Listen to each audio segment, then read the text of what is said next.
Sobrang mahalaga sa amin at hindi mabubuo ng show na to hindi dahil sa inyo. Palakpakan natin ang mga sarili natin. Madalas yung mga na-acknowledge lang yung mga artista, pero sa totoong buhay kayo yung pinaka-nahirapan, kayo yung pinaka-huling umuwi, kayo yung pinaka-unang nandito. Kaya sobrang deserve nyo lang yung maraming salamat sa inyo lahat.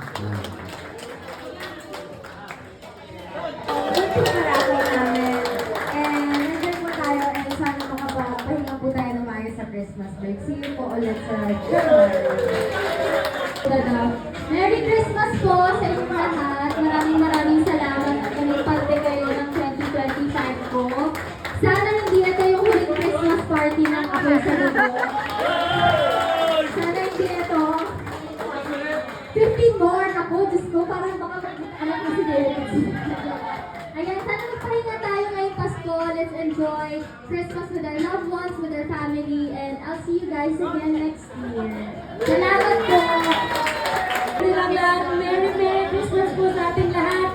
Naway ulanin tayo ng maraming blessings, projects, and of course, pera ngayong Pasko!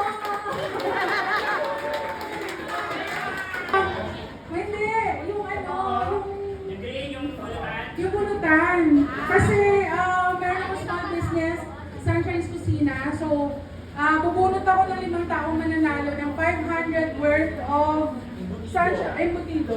Ayun. Hindi, totoo yun, direct. Pero next year ko matuloy yan.